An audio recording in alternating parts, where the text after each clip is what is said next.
What's happening, my friends? We're back inside the building once again here on Trickstar Radio. It's Breakfast with Coco, and we are jumping into the interview hour. Now, today, we have got a guest I am so excited to get on the show. I've been a fan for years, and getting this interview lined up was one that was really simple to do as well, which has made the whole thing so much easier. One of the most consistent MCs out there right now. He's got one of the biggest tunes floating around the airwaves as well. Man like Coco is on the line. How are you doing, sir? What's going on, man? How you doing, man? How's your morning going so far? I know you're up a bit early. It's all right, bro. It's all right, man. I'm ready to start the day. I find myself waking up a bit earlier these days and just trying to be productive. You know what I mean? 100%, man. Well, it's great to get you on, and obviously there's so much to talk about. But before we jump into the kind of bulk of this interview, we need to talk about this tune with Capo, bro. It's crazy. There's something so uplifting about it, and so enjoyable to listen to, especially early on in the morning. Like, how did that link up first come together? The Capo rhythm. Obviously, I lived in London prior to moving back here before COVID, and I think I met Capo in 2016 through a mutual friend. So we've had a relationship for a few years, and we always said that we want to make a tune. Before, many times we made Roll Out, and I think before that we were both on the 10 out of 10 remix, which Pete Money put together. So Capo's, I've got so much love for Capo, man. Even though he's from down there and I'm from up north, like, I just feel as though I've known him for a while. But the collab itself, I had the tune sitting there. I had the first verse, I had the hook, and Capo was always encouraging me to do like melodic stuff, just like other people. And he heard it, was like, "Yo, bro, let me put a verse on this."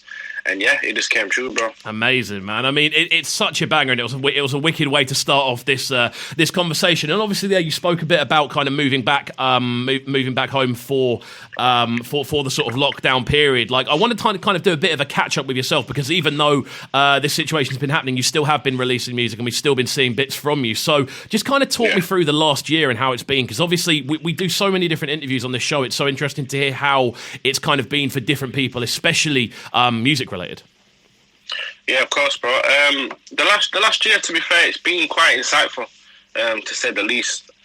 I mean, I know a lot of creatives and people in the music industry have you know, been at odds with whether they should carry on doing music, whether it's going to work in terms of being stable financially. But for me, luckily, I was able to still do what I love to do, because, in all honesty, I signed a publishing deal with Centric just before the COVID kicked amazing. in. So yeah, so I'm thankful for that, bro. To be honest, big up Centric, big up Simon as well. But yeah, fam, if anything, I said to people, if COVID's not brought out the hustler in you, I don't know what will. Yeah, entirely, because, man. Entirely. No, I can completely see that. You get what I'm saying? So yeah, my thing is just to always just be trying to work and put good music out, not just for the people then, but for myself, for my own sanity. This is all I know, you know what I'm saying? So when I wake up, if I don't make a beat, I'm trying to write lyrics. So it's just my lifestyle. So I know I have to keep at it. So even though COVID came, I think it gave me and a lot of other people a kick up the arse. You know what I'm saying? 100% now, and I think this is where it gets quite interesting as well, because obviously during this time period, you've still been active, putting music out there. And one of the things that we've got you on the line to talk to about today is, of course, this brand new single with MPH, Levels to This. Now, obviously, you've worked with the 140 guys before. Like, how did that link up first come together? So I met Tom through. I'm just trying to think. Was it? So we did the Dance Done remix, but I'm sure, yeah, we did. He had an event in Huddersfield, a 140 event, and I went. I think that's the first time I met him in person.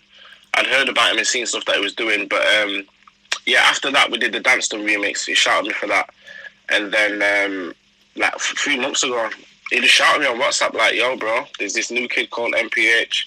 He's firing right now. EZ's, you know, giving him the cosign, all this stuff." But for me, like, that's sick, but at the same time, I have to F with it. Do you know what I'm saying? Yeah, so, of course. I'm like, that's big that he's doing that, but if it don't work for me, then it don't work for me. It don't matter what cosign you've got. But bro, when he sent the rhythm and I heard it, I was like, fam, this is mad. Because everyone seems to love Coco and garage, because I've done stuff with Conductor prior. But even though it's garage, I don't think it's straight garage. Yeah, of course. It's a bit of a concoction between a bit of, you know, grime, got some grime elements in there, and garage. And I was just like, yo, bro, this is mad. And I wrote it in like an hour, bro, literally. Wow. And Yeah, and I sent it back to them, and they was like, "Yeah, this is crazy." I was like, "Bro, this is mad. This rhythm, trust me." 100%, bro, and it's a tune that's literally been it's been everywhere. We're seeing it on. I'm pretty sure I saw it on a Sky advert. Did we see it on Sky the other day? Yeah, it was on Soccer AM. Soccer AM, that was the one. Wow, I mean, that's absolutely crazy. And I think kind of hearing tunes like this, especially like, I mean, I've known MPH for a long time as well, and seeing the collaboration between you two and hearing it, it just made so much sense as soon as we heard it. And it's a tune that's going to continue to do bits over the summer, I feel. Kind of with that and the response to it, like, how's the response been at your end? Yeah, bro, people have been loving it. Like I said, a lot of people who know me and the supporters, they're always saying, "Yo, we need more garage. We need more garage. We love you on garage. Rare, rare, rare." So it's always been in the back of my mind somewhere to do more garage at some point. But with me, I just don't like to force things, so it has to come naturally. Like, I could wake up today and I might want to put a grime single out or make a grime track, but that it felt right. So everyone's been going mad, bro. Everyone's been going mad. I think it just works, you know. I think it just works. The way I approach the beat itself. Even if I were on the rhythm, I'm so sure that that release without me on it would have done sick. But I think I gave it that extra added, you know, that cherry on top, and it was great to collab. You know what I mean? With MPH, he's a cool guy and he's a wicked talented producer, man. 100%. Yeah, no, I mean, this is the thing. Listening through the tune, it's definitely got, as you said, those sort of elements of grime, the sort of sweeping kind of melody above it, and the way it all just kind of the kind of pace of the tune as well. It just has that energy that you would expect from a grime tune, but then obviously it has those garage elements, and it's something that MPH is so good at kind of doing in general, putting those kind of styles together. Do you reckon it's a link up that you're going to get into again? You know what, bro? Like I said before, if it's right, a lot of people have said, "Yo, you need to make another track with this guy. It's flying." And I'm all for that, definitely, because like I said, he's talented, but it's got to work for him and it's got to work for me. I'm not a person who likes to, you know, just hang on to a thread just because it's there. But like I said, if it works and MPH is down and, you know, the vibes there, why not, bro? 100%. Yeah, no, I completely feel that, man. And I feel this is just, again, it's a great example of collaboration. And again, massive shouts out to man like Locked for always sorting these collaborations out. This is the thing I love doing about this show as well. We get to talk about the process behind these tunes and seeing how they came together. And I've got to say, this has got to be one that you're looking forward to performing post lockdown when things start opening up again. Listen, I think I've had dreams about it. I swear to God, I've had dreams about performing this tune because, again, like, even if the tune gets played without me performing it, that's a win for all of us. You know, 140 Locked, MPH. But if I do ever get to grace the stage and I get to perform that, I know it's just going to be a vibe. I just know it is. Definitely. I mean, and this is something, before we jump into this tune, it's something I did want to kind of bring up. Obviously, coming from Sheffield, which is a place where notoriously it's very, very... There's always been a strong rave culture there, from at least that's how it's always seen from the outside. Obviously, we're based down here in Brighton, so that may not be the case. From what I understand, there's always been a pretty strong rave scene. Like, when putting a tune like this together, did you kind of feel those early influences coming into play? Do you know what? I don't know. I don't think so. I've just always done Coco, innit? Like, as soon as I heard that beat, because I'll be very honest, that first 16, I wrote that to a drill beat that I made. Oh wow. Yeah, so it's weird, but when I spat it over this beat, it just I don't know if it's because of the way I flow, but I think that's why people like to hear me on garage, because I don't know. I don't know if I compliment certain tempos like that, but to be honest, I mean, you know, Sheffield's the home of niche. I weren't a massive bassline fan, to be fair with you, but I think in a lot of music that I tend to go for, it will have that element of bass and underground kind of feel there. So I think I just approached it like I'd approach any other garage beat, bro. But for some reason, this one just felt special. But it felt right up my street. You get me?